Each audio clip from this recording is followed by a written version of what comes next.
Now, here's the PR Newswire report up on Infowars.com. 1,270 architects, engineers reveal hard evidence of explosive demolition at World Trade Center on 9/11.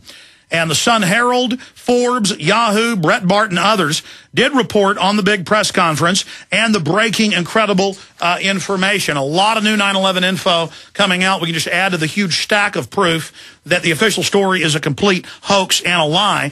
And now the founder, well over 1,200 members of Architects and Engineers for 9/11 Truth, Richard-Gage, joins us to recap this breaking information and give us even more intel on what's been coming out. Richard, good to have you here with us.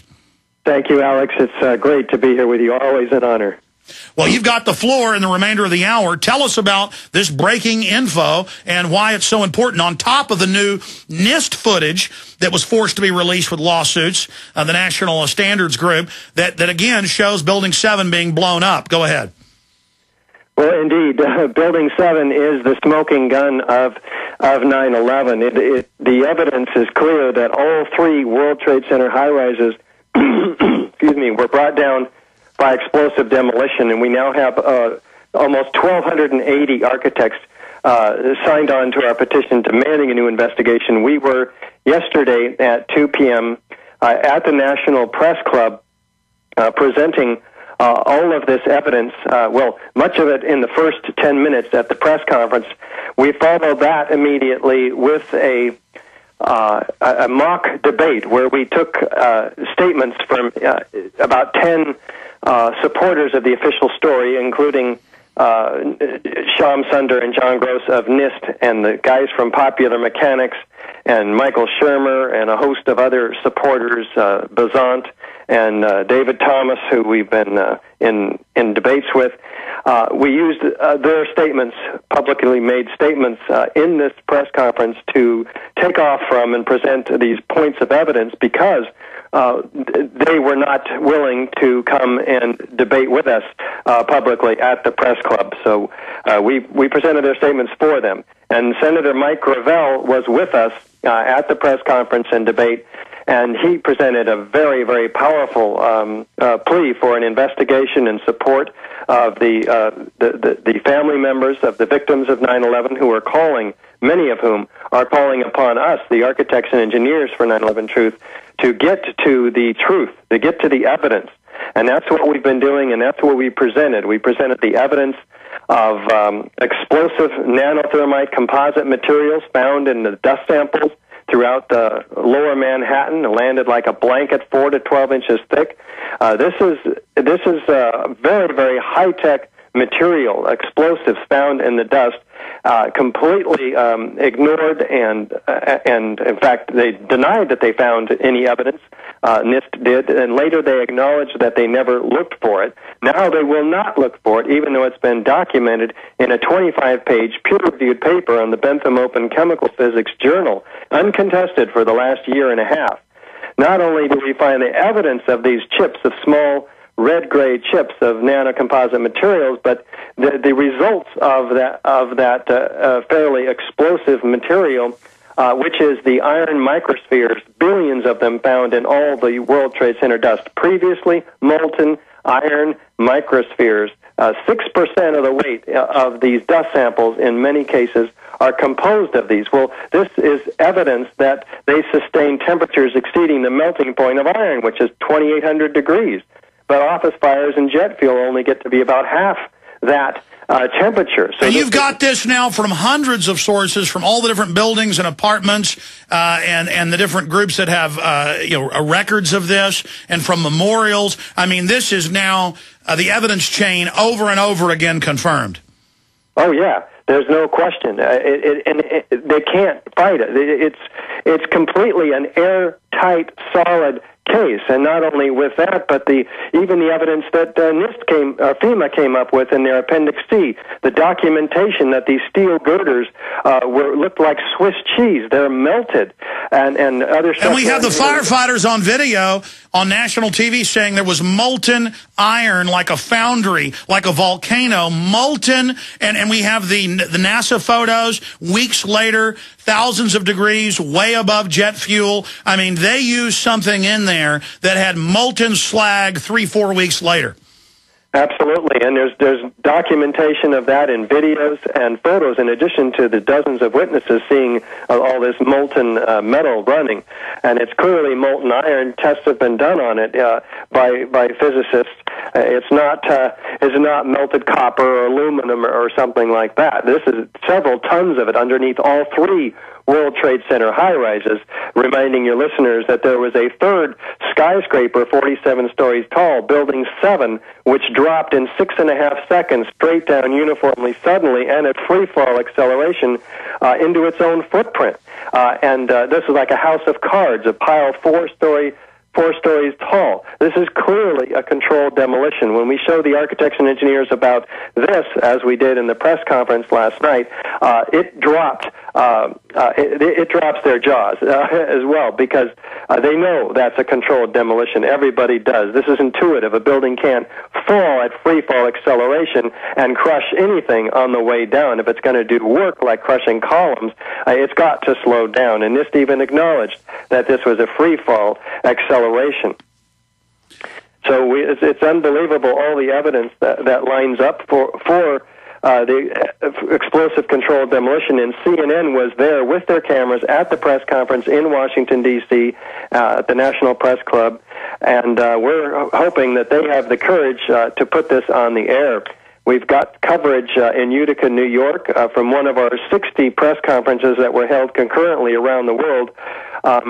Utica, New York has it on TV. Phoenix had it on TV. So we'll find out who else has the courage to expose the crime of the century. Well, the point is you're gaining ground. More and more evidence is piling up, confirming the previous evidence. And this is one small spectrum of the evidence. You've got CNN and BBC reporting Building 7 had fallen an hour and then 25 minutes before, and giving the away it officially did fall later, so they were right. I said they were clearly fed some type of news feed and that the government jumped the gun with kind of a false start, and later the BBC admitted Reuters gave them an internal report about Building 7 falling from fires more than an hour before it fell, but they went with it 25 minutes before it fell. You have the police saying, get back, they're bringing down Building 7 on CNN, and it is being reported that we've got Breitbart, Sun Herald, Forbes, Yahoo, and others in print media are reporting on this information now. So you're really breaking through that electronic Berlin Wall, and when people actually look at the evidence, they find out the official story is a fairy tale. And we took this evidence in our DVDs and brochures and our new newspaper, the 9/11 Investigator. We took all this information to every office of Congress in the last 2 days prior to the press conference. We handed it to staffers. We had many conversations, in fact, appointments, where we sat down with 20 minutes and showed Building 7 coming down and the Twin Towers coming down to these staffers and science advisors. And we did deliver packets to all 541 congressional offices. And we have a few more to go to follow up this week. But they have the information, and they're going to be held accountable, our congresspersons, by their constituents. We have supporters, of course, in the 9/11 Truth Movement all throughout, in every congressional office, and we're going to be having them do the follow-up for us directly with their local offices. It's a political activity as well, trying to get an investigation. That's the mission of AE 9/11 Truth, a real investigation that accounts for the evidence of thermite, nano-thermite, free-falling buildings, very explosive information that evidence that has to be gotten into the public record. They're just not going to be able to run away from it for very much longer. Richard, I think they're trying to overshadow your research, Dr. Jones's research, my work, and many others that are out there taking action. And the fact that polls show globally, not just in the U.S., but more and more statistically, people are not buying the official fable that was the pretext for the wars, the domestic takeover, the naked body scanners, all of it. But I think you've got this Rockefeller-funded, Fox News owner-funded mosque. I don't think the imam's bad, but he's clearly a globalist, goes to the Davos forums. You've got this kind of, I guess, Christian Zionist-type church out in Florida that is wanting to burn the Koran. And whereas I support the free speech rights and the property rights of the mosque builders. And I support this preacher's right to the First Amendment to burn the Koran. I don't like it, but I have to support his right. Bottom line, I see the media hyping this to create a clash of civilizations ahead of an Iran strike. I mean, this is perfect timing to kind of re-invoke 9/11 and Muslims and Christians at each other's throats. And so that's why it's so important that you're doing this and other people are doing this right now, and they've got the TV ad running very successfully in New York with the victims' families calling for a new investigation and talking about Building 7. So it's great to see real patriots who love truth on the offensive as a counteroffensive. Do you agree that all this mosque stuff and burn the Koran stuff looks pretty suspicious right now? Oh, yeah, but in addition, what we're doing is we're having a press conference for that reason right in front of the new Building 7 at the corner of Vesey and Greenwich Streets. A press conference tomorrow, Saturday at 2 p.m. In order to, and we're getting this press advisory out today to I don't know, 100 media outlets inside of New York, so we can have them come and listen to the family members decry this non-issue, so we can get to the real issue, which is the explosive demolition of That's the right. The surviving firefighters, police, medical workers, the families, surviving victims, they've already been out and had press conferences, and I'm glad you're having another one saying, look, we don't want to hear about the mosque. We want the health care we've been denied, and we want a new investigation.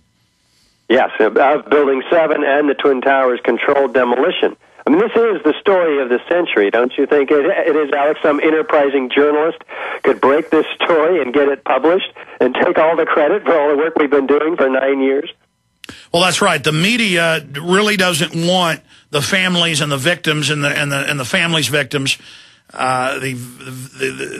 I mean, they don't want them to be seen out there. They want to use the pain of 9/11 as the pretext for more war and control, and they want to speak for the families of the victims. But so that's why it's important people actually hear the families themselves. And those families will be there at the press conference calling upon 1,270 architects and engineers to investigate the evidence which points to the real cause of the death of their family members. So we're happy to be supportive technically to that pursuit of justice, truth. And that's tomorrow in front of the new Building 7, Larry Silverstein's building, at 2 o'clock. That's right. Now, we're going to go to break in a moment, come back with the final segment with Richard Gage. But, Richard, get back into this new evidence. I mean, you guys have been able to really triple confirm all this, and why this press conference yesterday was so important. Well, these microspheres, the iron microspheres, are endemic in all of the World Trade Center dust, and in fact, USGS found them and documented them first, and other environmental firms like R.J. Lee. These previously molten iron microspheres comprise 6% of the dust in some cases found on top of the Deutsche Bank building, everywhere really. And by the way, they say our supporters of the official story will say, "Oh, that's just from the cleanup equipment and the welding and so forth." No, these are up on top of the high-rises. They're collected, even some samples, 10 minutes on the Brooklyn Bridge. A sample was collected within 10 minutes of the collapse of the towers. So, no, these are not polluted, and it's documented very well by official sources. These have the evidence in them, the chemical evidence of thermite, including aluminum, iron, oxygen, silica, other very, very clear chemical fingerprint of thermite. All right, Richard Gage, stay there. Final segment straight ahead, then a news blitz and your phone calls.